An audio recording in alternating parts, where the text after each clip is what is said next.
நேற்று கட்சி ஆரம்பித்தோம்னா அடுத்த முதலமைச்சராகனு நினைக்கிறியே அப்படின்ற ஒரு கருத்தை மையப்படுத்தி 1949 திமுக இயக்கம் தொடங்கப்பட்ட போது இந்த கட்சி ஆட்சியை பிடிக்கணும், நாங்கள் தான் அடுத்த முதலமைச்சர்னு சொல்லிட்டு வரல என்ற பல்வேறு கருத்துக்களை முதலமைச்சர் மு.க.ஸ்டாலின் அவர்கள் பேசியிருக்காங்க. இந்த கருத்து மறைமுகமாக பேசியிருந்தாலும் இது நேரடியாக பார்த்தோம்னா தமிழக வெற்றி கழக தலைவராக இருக்கக்கூடிய விஜய் அவர்கள் போட்டு நெத்தியில் பொழந்த மாதிரியான ஒரு சம்பவமாக தான் இருக்குது. அப்படி என்ன பேசினாங்க, இதனுடைய பின்புலத்தில் என்ன இருக்கிறது, நடிகர் விஜய் அவர்கள் எதிர்காலத்தில் அரசியலில் ஜொலிப்பாரா? ஏன்னா நமக்குலாம் தெரியும், அவர் மாநாடு போட்டு மாநாட்டிலேயே சரியாக பேசலை, ஏதோ பாசிசம் பாயாசம் அந்த மாதிரி பல்வேறு கருத்துக்களை பேசினார். இதற்கு மத்தியில் தான் முதலமைச்சர் மு.க.ஸ்டாலின் அவருடைய கருத்து மிக முக்கியமான ஒரு கருத்தாக பார்க்க முடிகிறது. அதாவது தமிழக வெற்றி கழகம் உங்களுக்கெல்லாம் தெரியும், 2023 நினைக்கிறேன், 2023 பிப்ரவரியில் அவர் கட்சி தமிழக வெற்றி கழகம்னு ஒரு கட்சி ஆரம்பிக்கிறாரு. ஆரம்பிக்கும் போதே பல உள்டாலாம் நடந்துச்சு. என்னன்னா தமிழக வெற்றி கழகத்தில் இக்கு சேர்க்கலை, அப்போ இருக்க தமிழ்நாட்டில் இருக்க ஒட்டுமொத்த மீடியாவும் தூக்கி போட்டு தோதவும் துவச்சதுக்கப்புறம் இக்க சேர்த்தாப்புல. அப்புறம் பார்த்தோம்னா கொள்கை தலைவர்னு சொல்லிட்டு ஒரு 4-5 பேர் அறிவிச்சார். அந்த கொள்கை தலைவர்கள் ஏற்கனவே பல்வேறு கட்சியினுடைய கொள்கை தலைவராக இருக்காங்க. இருந்தாலும் நான் ஒரு கொள்கை தலைவரை புதுசாக அறிவிப்பார்னு பார்த்தோம்னா அப்படிலாம் கிடையாது. ஒரு 2 பெண் கொள்கை தலைவராக இருக்கக்கூடிய வேலுநாச்சியார் அவர்களையும் அஞ்சலி அம்மாள் அவர்களையும் அறிவிச்சிருந்தாரு. அவங்கள அறிவிச்சாருன்றதை தாண்டி அவங்களோட கொள்கை வழியில் என்றைக்காவது நடந்திருக்காருன்னா அதெல்லாம் சுத்தமாக கிடையாது. சரி, ஒரு கொள்கை தலைவராக ஒரு நபரில் ஒரு 5 தலைவர்கள் அறிவிச்சிட்டாங்க. அந்த கொள்கை தலைவர்களுடைய வழியில் எப்படியெல்லாம் ஒரு கட்சி செல்லணும்னு இருக்கும்ல. இப்போ உதாரணத்துக்கு திமுக கொள்கை தலைவராக பெரியார் அறிவிச்சிருக்காங்க, அண்ணாவை அறிவிச்சிருக்காங்க. அப்போ அவங்களுடைய கருத்துக்கள்லாம் எப்படி இருக்கிறது? தந்தை பெரியார் அவங்களுடைய கருத்து என்ன? சமூக நீதி கருத்து. எங்கள் ஜாதின்றதை மிகப்பெரிய அளவில் இருக்கக்கூடாது, ஏற்றத்தாழ்வுன்றது இருக்கக்கூடாது, ஏழை பணக்காரன்ற மாதிரியான இருக்கக்கூடாது, மேல் ஜாதி கீழ் ஜாதின்ற மாதிரியான எந்த ஒரு கருத்து இருக்கக்கூடாதுன்ற பல்வேறு கருத்துக்கள் வச்சுருந்தாங்க. அண்ணா அவர்கள் மாநில சுயாட்சி, மாநில உரிமை போன்ற பல்வேறு கருத்துக்களை முன்வைச்சாங்க. 1949 தொடங்கப்பட்ட திமுகவும் அதன் அடிப்படையில் தான் இன்ற வரைக்கும் செயல்பட்டு இருக்காங்க. ஆனால் விஜய் அவர்கள் பார்த்தோம்னா கொள்கை தலைவராக அறிவிச்சிருக்காரு, அம்பேத்கர் அவர்கள் கொள்கை தலைவராக அறிவிச்சிருக்காரு, அமித்ஷா அவர்கள் என்ன எதற்கெடுத்தாலும் அம்பேத்கர்னு சொல்கிறீங்க, அம்பேத்கரை விட்டால் உங்களுக்கு வேறு இதே தெரியலையா? அதுக்கு நீங்கள் கடவுள் பேரை நீங்கள் அடிக்கடி சொல்லியிருந்தா கூட நீங்கள் சொர்க்கத்துக்கு போகலான்ற மாதிரியான ஒரு கருத்தை வச்சார். அப்போ தமிழ்நாட்டில் உள்ள திமுக தொடர்ந்து பாஜகவை எதிர்த்து பல்வேறு போராட்டங்கள் நடத்துகிறாங்க. ஆனால் விஜய் அவர்கள் கொள்கை தலைவர் சொன்னவர் அமைதியாக இருந்தார். இது ஒன்று. அதே மாதிரி பார்த்தோம்னா நாம் தமிழர் கட்சியினுடைய ஒருங்கிணைப்பாளராக இருக்கக்கூடிய சீமான் அவர்கள் ஆர்எஸ்எஸ் போடுகின்ற எச்சியெலும்பை சாப்பிடுவதற்காக தமிழ்நாட்டினுடைய தந்தையாக இருக்கக்கூடிய பெரியார் அவர்கள் தொடர்ந்து இழிவுபடுத்தினார். தந்தை பெரியார் பெற்ற தாயோடும் அவளோட உடல் உறவுக்குள்ள சொன்னார். இந்த மாதிரி பல்வேறு கருத்துக்களை வச்சார். அன்னைக்கு திராவிட இயக்கத்தை சேர்ந்தவங்க, பெரியார் இயக்கத்தை சேர்ந்தவங்க, அம்பேத்கர் இயக்கத்தை சேர்ந்தவங்க, மார்க்ஸ் இயக்கத்தை சேர்ந்தவங்க பல்வேறு நபர்கள் சீமான் அவர்களுடைய வீட முற்றுகையிட்டும் போராட்டத்தில் பங்கேற்காத ஒரே கட்சி தமிழ்நாட்டில் இருக்குன்னா அது தமிழக வெற்றி கழகம் தான்.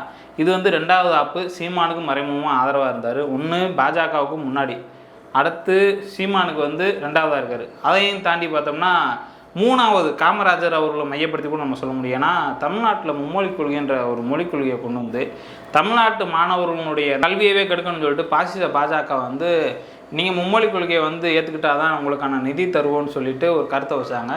எந்த காமராஜர் அவர்கள் இங்குள்ள மாணவர்கள்லாம் எல்லோரும் படிக்கணும், எந்த ஒரு கஷ்டமும் அவங்க படக்கூடாது அப்படின்னு நினச்சிக்கிட்டு இப்போ அனைவருக்கும் கல்வி, இலவசமான கல்வின்னு சொல்லிட்டு பல பள்ளிக்கூடங்களை திறந்தாரோ அந்த காமராஜரை என்னுடைய கொள்கை தலைவர்னு சொல்லி கொண்டிருக்கிற விஜய் அவர்கள் அதற்கு எந்த ஒரு கண்டனமோ எதிர்ப்போ தெரிவிக்காமல் இருந்தார். மாறாக பார்த்தோம்னா இங்கே அண்ணா பல்கலைக்கழக மாணவி விஷயத்துக்கு தமிழ்நாடு முழுவதும் ஆர்ப்பாட்டம் செய்யவிட்டார். இப்போ இதுலேயே விஜய் ஆரம்பத்திலே அடிபட்டு போய் நொந்து நூடுல்ஸ் ஆகிட்டார். அதாவது அம்பேத்கரை அமித்ஷா தவறாக பேசுகிறாரு, என்னதும் கண்டிக்கலை.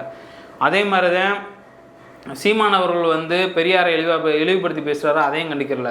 3வதாக பார்த்தோம்னா தமிழ்நாட்டுக்கான மாணவர்களுடைய நிதியை கேட்டால் தர்மேந்திர பிரதான் மும்மொழிக் கொள்கையை ஆதரிச்சாதான் நிதி தருவோம்னு சொன்னதை விஜய் அவர்கள் எந்த ஒரு கண்டிச்சும் அறிக்கை உள்ள எதையுமே கண்டுக்கிறல. இதில் தான் அவர் இப்படி இருக்காருன்னு பார்த்தா உங்கள் ரசிகர்களுக்காக உண்மையாக இருந்தாரா? அண்மையில் பார்த்தோம்னா மதுரையில் ஒரு சம்பவம் நடந்திருக்கும்.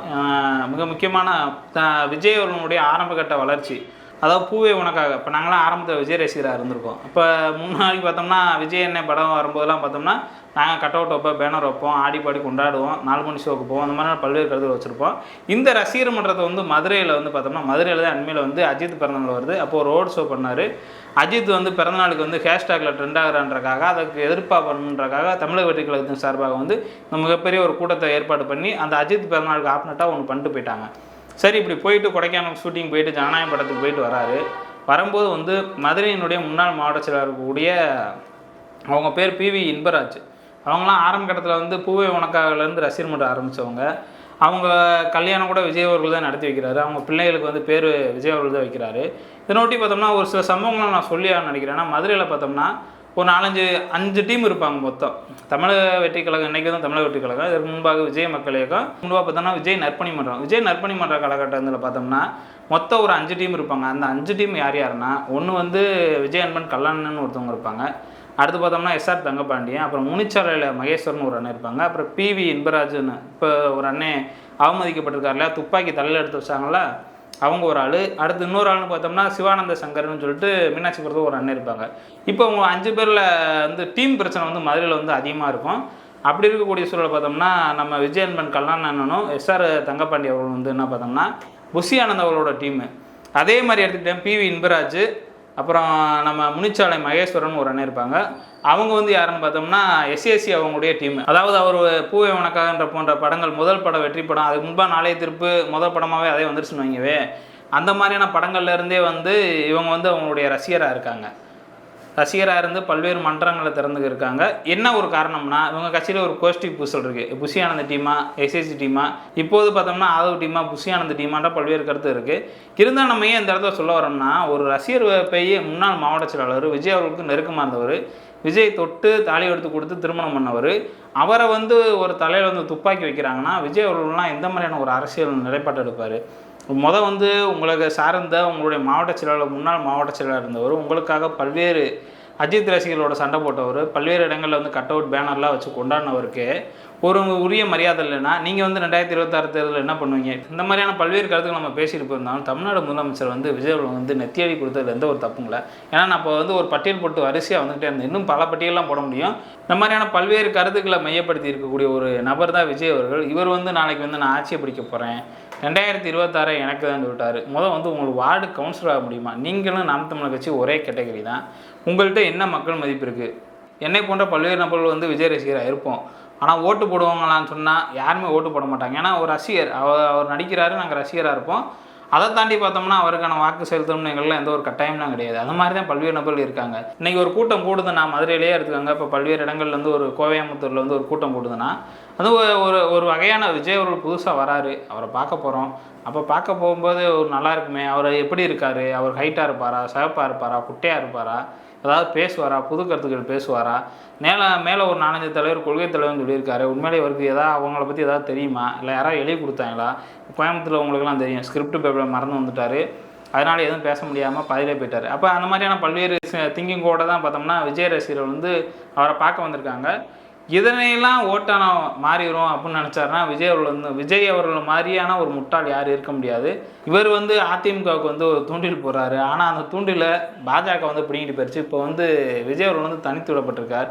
சீமான் அவர்கள்ட்டலாம் பேச்சுவார்த்தை நடத்திக்கிட்டு இருக்கலான்ற மாதிரியான, சீமான் அவர்கள்ட்ட கூட பேச்சுவார்த்தைலாம் நடத்துகிற மாதிரியான பல்வேறு கருத்துக்கள் எதோ எப்படியோ 2026 தேர்தல் என்பது வந்து தமிழ்நாட்டு மக்கள் வந்து நன்கு உணர்ந்திருக்கிறார்கள். ஏன்னா இங்கே வந்து பார்த்தோம்னா ஆட்சிக்கு வந்த முதல் கையெழுத்தே வந்து பார்த்தோம்னா பெண்களுக்கான இலவச பேருந்து திட்டம், அதே மாதிரி மாணவர்கள் வந்து கல்வி படிக்கணும், நீங்கள் அடுத்த கட்டத்துக்கு முன்னேறணும், கல்வி தான் நம்மளை எல்லாத்தையும் முன்னேற்றுன்ற மாதிரியான பல்வேறு கருத்துக்களை மையப்படுத்தி பல்வேறு திட்டங்களை மையப்படுத்தி அவங்களுக்கான மாதம் 1000 ரூபாய் புதுமை பெண் திட்டத்தின் மூலயமா வழங்கியிருக்காங்க. அப்புறம் கலைஞர் மகளிர் உரிமை தொகை மூலயமா வந்து பெண்களை வந்து முன்னேற்றணுன்ற மாதிரியான பல்வேறு திட்டங்களை வகுத்தாங்க. அதே மாதிரி தமிழ் புதல்வன் போன்ற திட்டங்கள் மூலயமா மாணவர்களையும் முன்னேற்றிருக்காங்க. இந்த மாதிரியான தொடர்ந்து சமூக நீதி சார்ந்த திட்டங்களை வந்து திமுக அரசு நடைமுறைப்படுத்தி கொண்டு இருப்பதால் வந்து பார்த்தோம்னா 2026 தேர்தல் வந்து திமுகவுக்கு வந்து வெற்றி பெறுவதற்கான ஒரு வாய்ப்பாகத்தான் நம்ம பார்க்க முடியுது. விஜய் அவர்கள் என்ன பண்ணால் அவர் நிற்கிற தொகுதியில் வேணால் அவர் டெபாசிட் வாங்குவார் தவிர மீதமுள்ள 233 தொகுதிகள்லையும் டெப்பு தேர்மா என்பதே வந்து ஒரு சந்தேகமாக தான் இருக்கிறது. மீண்டும் அடுத்த வீடியோவில் வந்து ஒரு நல்ல தகவலோடு சந்திப்போம். நன்றி.